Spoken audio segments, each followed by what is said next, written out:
Alright, how you guys doing today? Today's story is coming from r/MaliciousCompliance. First things first though, if you like the art, like the video, if you like my voice, like the video, and make sure to leave a comment. I don't care what you say, just say something. This one is titled Brad and the Table. This story was told to me by my friend Lucy. At the time, she lived in an army town and worked for many summers at a restaurant popular with the officers and their families. At this particular restaurant, which is on a higher end, there's a table reserved for the high-ranking officers who visit the base. People who work there refer to it as the table. On busier nights when there isn't a high-ranking officer in town, it's utilized to seat more patrons, but for the most part, it's left alone. This story takes place on a Friday, so it's busy. There's a general visiting the base, so the table isn't being used just in case he decides to grace the establishment with his presence. Lucy is manning her section when the owner, named John for purposes of the story, waves her down. She waves over and he tells her, "I need you and Annie, another server, to help me man the table." "The general is coming?" she asks. "Nope, Brad is." Lucy rolls her eyes. Brad was a local bigwig's high school age son. He had it in his mind that he was a hotshot. He frequented the restaurant with his girl of the week and proceeded to make a nuisance of himself every time, but not enough to the point that he was asked to leave. Lucy asked John, "Are you sure? What if the general wants to eat dinner with us?" At this, John leaned with a wide smile and said, "Apparently the general called and told us to give Brad the table and to give him and his guests anything he wanted." Lucy then smiled as she realized what was about to happen. Brad was about to get a serving of malicious compliance on the house.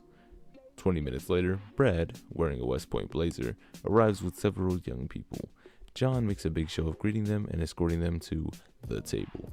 The people look around, impressed, and Brad proceeds to command Lucy, John, and Annie around like he owns the restaurant.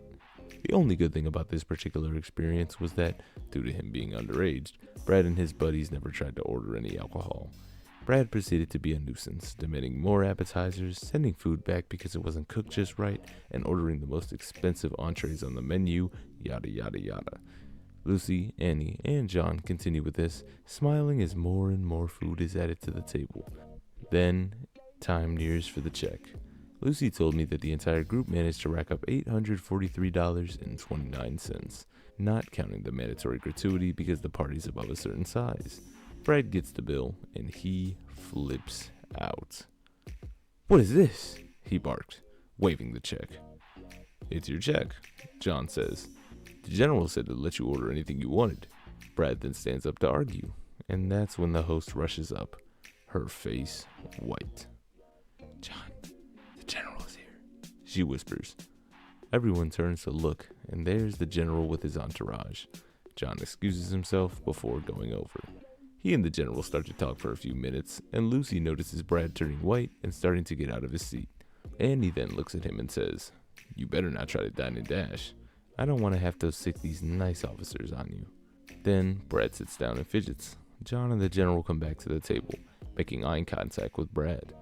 John says, "Brad, you said the good general here insisted you have the table and that you can order anything you want. Is this true?" He nods. "Well, the general here said that he never made no such phone call." That's odd," Brad says before looking at the general. "I'm pretty sure it was you I talked to, sir." "I have the phone number here. Let's call it," says John, pulling out his cell phone and dialing a number. That's when they hear Brad's brand new cell phone going off in his pocket. The general held his hand out, and Brad puts his phone in his hand. He then checks the number and asks John, "Is your number 123-456-7890? "It is," says John. The general then proceeded to get a serious look on his face. "Brad, are you a cadet?" "I'm being considered for an appointment," Brad says. The general nodded. "I suggest you pay your bill, tip in full, and apologize to the staff for your behavior," he says to Brad. "I also suggest withdrawing your name as soon as possible. Save yourself the embarrassment." Keeping his head down, Brad paid the bill, meekly apologized, and left with his sycophants. The general and his entourage patiently waited for the table to be cleared and set, then proceeded to have a nice meal, leaving a generous tip and apologizing for the people like Brad. And Lucy proceeded to have a wonderful Brad-free career. There's no way. There is no way. Yo. And the comment, fuck you, Brad. And then somebody comments, r/fuck you, Brad. It's a subreddit with the exact same name. And I go to check it out, and it's been banned. And somebody says, that community's been banned. Presumably by Brad. And another comment, well, that's a spectacular way to ruin your career before you can even start one.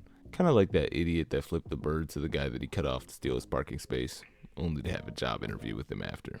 Or that lady that got an internship at NASA. Yeah, I remember that one. Something about, I work for fucking NASA, bitches. Then mouth off to one of the directors when they ask her to please settle down. Something like that. Not just any director, but a director who had a movie made about him. Alright, and that'll be the end of the story. Hope you guys have yourselves a fantastic rest of your day. Peace.